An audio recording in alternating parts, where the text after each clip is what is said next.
It gives us great honor at this time to welcome today's commencement speaker, Governor Mitt Romney.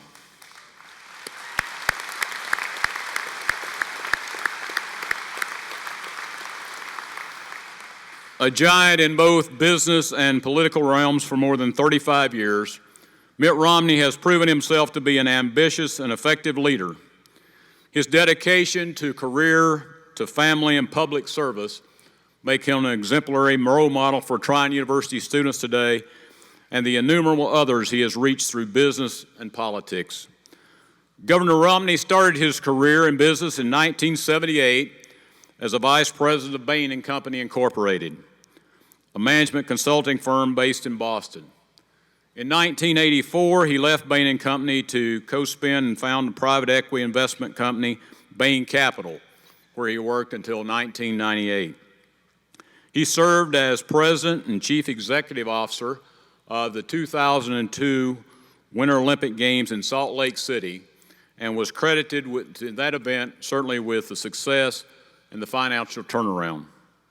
He served as the 70th governor of the Commonwealth of Massachusetts from 2003 to 2007, during which time he led the state to budget surpluses and enacted sweeping health care reform.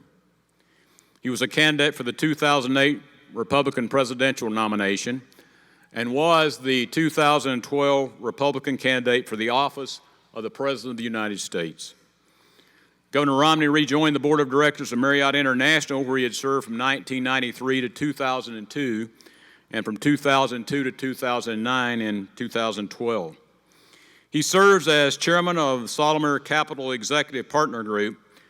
We are certainly very honored and privileged to welcome Governor Mitt Romney as Trine University's 2016 commencement speaker. Governor Romney.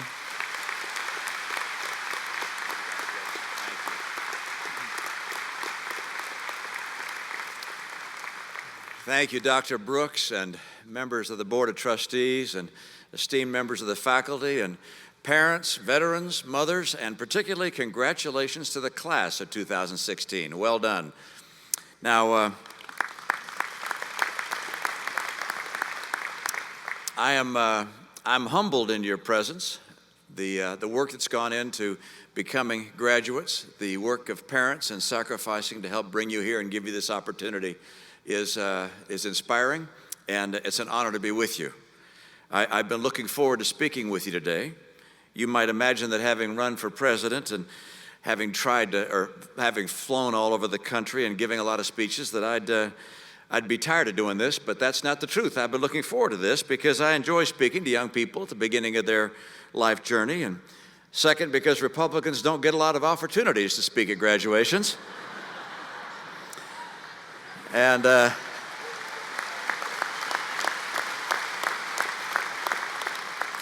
And frankly, number three, because I'm happy to give any speech that isn't a concession speech.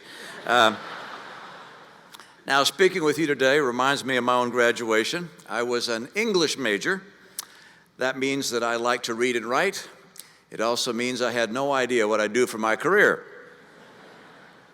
The self-help guides I looked at told me that I was doomed because they said you had to have a clear goal in mind and then work tirelessly to achieve it. And that isn't how life has worked out for me. Almost nothing I've done in my life was planned in advance. I could hardly have predicted I'd ever get involved in politics. When I stepped up with my wife to the Republican convention in Massachusetts, I turned to her and I said, "Sweetheart, in your wildest dreams, did you see me running for governor of Massachusetts?" She said, "Mitt, you weren't in my wildest dreams." Actually, she didn't say that. That was a joke I paid for, but the sentiment's real. Now, the most remarkable of my life journeys was the one I've only recently completed, and that was running for president. And I was thankful, Dr. Brooks, you didn't mention that I lost.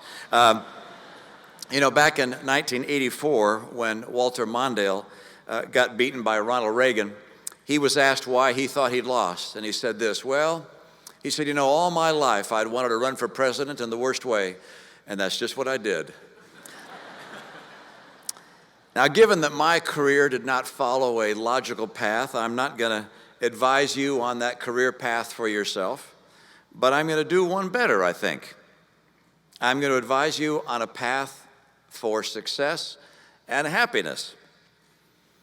I had a friend that I knew at my college at Brigham Young University named Steve Covey, and he wrote a book that's done pretty well. You may have heard of it. It's called The 7 Habits of Highly Effective People. It has sold over 15 million copies.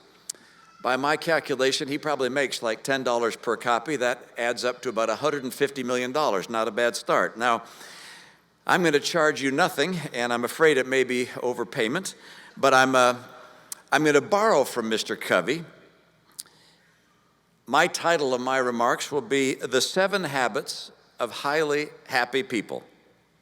And I've drawn these 7 habits from what I've learned over some 50 years of my career, consulting for some years to people in various companies, then having the chance to lead large and small enterprises myself, serving as a missionary for my church, and then as a pastor for several congregations, and yes, serving and campaigning across my state and across the country. So habit number one, keep your friends. The faculty may not like having me say this, but the most valuable thing you may get from your years here at Trine University may be the friends that you made here. Now, I say that in part because I'm afraid you're going to forget a good portion of what you've learned in the classes. Some years ago, there was a comedian who called himself Father Guido Sarducci, and he proposed a college of his own. He said that he'd surveyed college graduates of 5 years past and tried to calculate exactly what it is they remembered, and his university would only teach you what people had remembered 5 years down the road. So, for instance, in his economics class, you needed to remember only 3 words: supply and demand. For his course in business, it was buy low, sell high. And for Spanish, it was como está usted, followed by muy bien. Needless to say, his curriculum didn't take 4 years. It was called the 5-Minute University, and it cost $20. It was a crowd pleaser for the parents. Now, unlike a lot of coursework that you're going to forget, you will remember the friends that you made here, and they can enrich your life. My close college and graduate school friends and I share milestones together. We celebrate accomplishments, and we mourn losses. We've helped each other in our careers. Some of my liberal friends even were kind enough to donate to my campaigns. Of course, when you walk away from here today, if you also walk away from your friends, you'll lose a great source of happiness. Make it a habit to stay connected, not just online, but in person. Second habit, make a family. Now, I don't expect everyone here to believe as I do that the Bible is inspired by God, but at least I hope you'll acknowledge that it represents a portion of the wisdom of the ages, and it was written by extraordinary thinkers and philosophers. So either way, I'd suggest that its counsel warrants serious attention. In the opening pages, Adam gives this direction: "Therefore shall a man leave his father and his mother, and shall cleave unto his wife, and they shall be one flesh." The one flesh part we don't seem to have any trouble with. But the part about leaving mom and dad gets some people tripped up. Now, I'm surely not going to tell you when to tie the knot. You've got parents who'll do that for you. But I will tell you that marriage has been the single most rewarding portion of my life by far. Marriage involves passion, conflict, emotion, fear, hope, compromise, understanding. In short, it's living life to the fullest. Of course, some of you may choose to be single all your lives, and others may never find your soulmate, and I wouldn't suggest you settle. But for those who are thinking about marriage someday and who find a person they love, my witness is that it makes all the difference in the world. And then children. The Bible goes on with this advice: children are an heritage of the Lord, as arrows are in the hand of a mighty man, so are children of the youth. Happy is the man who hath his quiver full of them. Now, I'm not sure as having my 5 sons qualifies as a full quiver, but I can affirm that they have brought immeasurable happiness. And they expanded and enlarged my life in ways I could never have imagined. Ann and I were once invited to speak to students at the Harvard Business School about our choice of careers. I as a management consultant, and she as a full-time mom. She was reluctant, in part because the other 2 couples who'd been invited to speak also had the same topic, and both of the other women of those couples were high-powered bankers on Wall Street. In the class, the other couples went first, I followed, and Ann spoke last. She explained that while she expected to have a career outside the home in the future, she had chosen to be a full-time mom until her 5 kids were raised. She went on to explain that her job required more of her than she had ever imagined. She was a psychologist, tutor, counselor, scoutmaster, coach, nurse practitioner, nutritionist, budget director, and on and on. When she sat down, the class was silent for a while. Then they stood and gave her a standing ovation. I've come to believe that the true currency of life is the friends you have and the people you love. The coin of the realm buys very little at the bank of happiness. Habit 3, do your present job well. My dad was a classic American success story. He was born of American parents living in Mexico. He grew up dirt poor.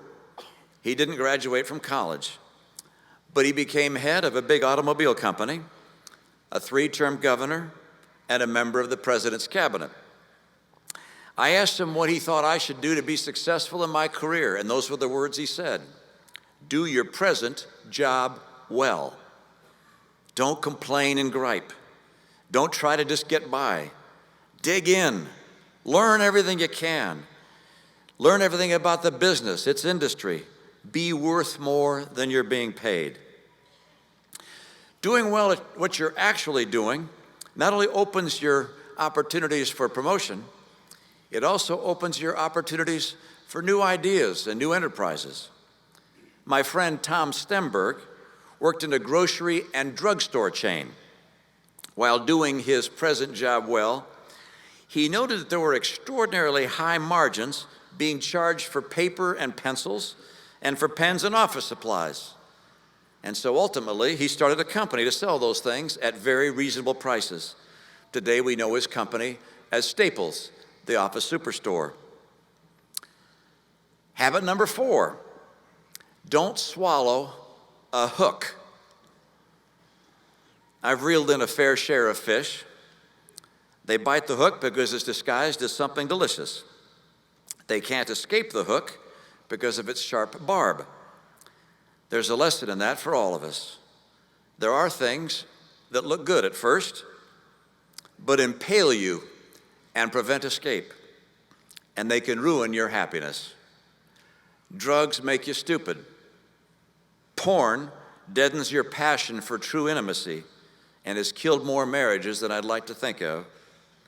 Stay away from hooks, and if you've already swallowed one, do what it takes to get rid of it.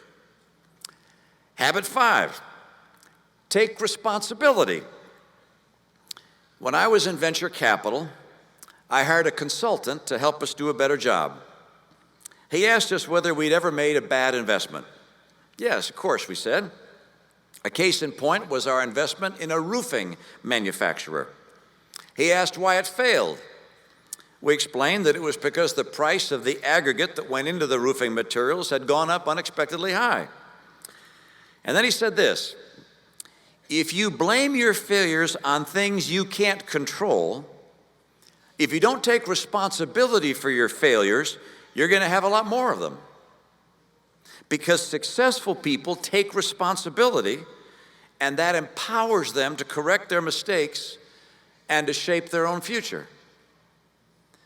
I guess it's natural to blame everybody and everything but ourselves for our mistakes. A struggling marriage is our spouse's fault. A missed promotion is the boss's fault. A bulging waistline is McDonald's fault. But blaming others prevents us from taking control and changing the outcome. Taking responsibility puts you in charge, puts you in control. Take responsibility, and that can guide you throughout your course of life. Habit 6, live for something larger than yourself. For most of your life to date, you've lived largely for you. Education has been an investment in you. Your parents sacrificed for you. Commencement should shift the focus of your life from you to something larger than you. Most people, by the way, have a hard time making that transition. Tom Monahan struggled to pay for college. He was born in Michigan, raised in a Catholic orphanage. He needed to earn money to pay for tuition and to pay for his room and board. So to do that, he borrowed money and bought a pizza shop for $200 near the University of Michigan where he was going to school. The shop did well, and he opened another pizza shop. Over the years, he developed hundreds of pizza stores. You know them today as Domino's. After college, Tom stayed pretty focused on himself. He bought the Detroit Tigers, won the World Series. He bought dozens of enormously expensive vintage automobiles. One Bugatti he bought cost him $8.4 million. He built a massive corporate headquarters to showcase his collections and to provide himself with an impressive suite of personal offices. And then one day, after reading from C.S. Lewis and the Bible, he realized something. He wasn't really happy. His life had been all about himself, about his money, his collections, his things. He sold the team. He sold the cars. And he moved out of the big office he had and put himself into a small nook that his secretary used to use. When I had the chance to meet Tom and we acquired Domino's from him, I handed him a check for over $1 billion. Tom turned around and gave almost every single dollar to Catholic charities and went on to found Ave Maria University in Florida. I asked him a few weeks ago what was the most rewarding part of his life: winning the World Series, building Domino's, or driving his Bugatti. You can guess the answer. Quote, "It wasn't the toys. I've had enough toys to know how important they aren't. It was giving back through the university." If you live your life exclusively for yourself, it'll be shallow and disappointing. Live for something greater, for your family, for your faith, for your country, for your university, or perhaps for some cause, social, political, or religious. With real purpose in your life, life is a great deal more fulfilling and will bring you a great deal more joy and happiness. And finally, habit 7. By the way, you can be thankful I chose Stephen Covey's 7 habits as opposed to Steven Spielberg's 100-foot journey. But number 7, be careful what you wish for. A 60-year-old man and his wife of the same age were walking along a beach. They stumbled across the proverbial magic lamp in the sand. The genie appeared and asked the husband what he wished for. He answered, "A wife that's 30 years younger than me," whereupon he turned 90.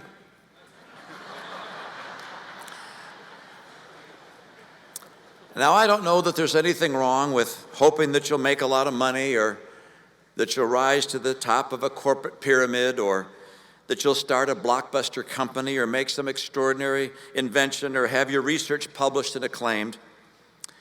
But what I do know is that if that is all your life is about, you probably won't find the success you seek.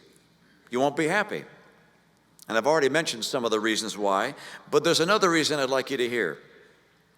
If success in your mind is one of those things, or one like it, you're more likely than not to fail. I know that sounds harsh, but I'm just acknowledging the odds. You see, there's a great deal of serendipity in human affairs. Startups get crushed by unexpected competition. Research hits a dead end. Investments wither in a market crash. Promotions lose their luster if your employer goes out of business. And yes, elections are lost for reasons you didn't imagine. If you define success in material, temporal terms, your success in great measure will depend upon serendipity or luck. Fortunately, the things I've spoken about in the first 6 habits don't rely on serendipity or luck. They depend on you. They're in your control. Your marriage, your children, your friendships, your service to God or your country, to your fellow men and women. In any one of these, you can achieve success on the basis of your own work, your own energy and determination. Choose these things to wish for, to work for, to live for, and you're virtually guaranteed of success and fulfillment. So family, friends, a purpose greater than yourself, ambitions with meaning. Choose this course and your life can be fulfilling and happy. Choose this course and the fabric of our society is strengthened, and that's desperately needed today.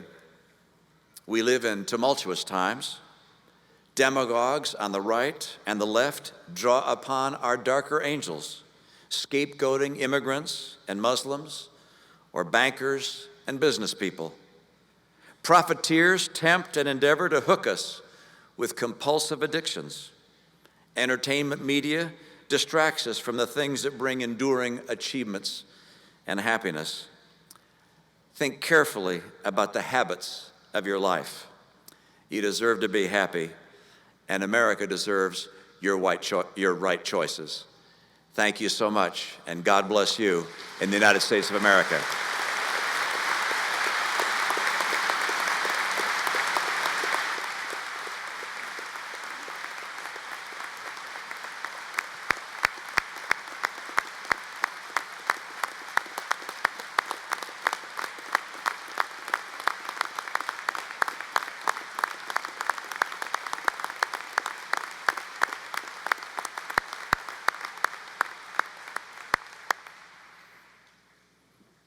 Thank you so much, Governor Romney, for sharing your inspiration and your wisdom to this class this morning. We certainly appreciate that.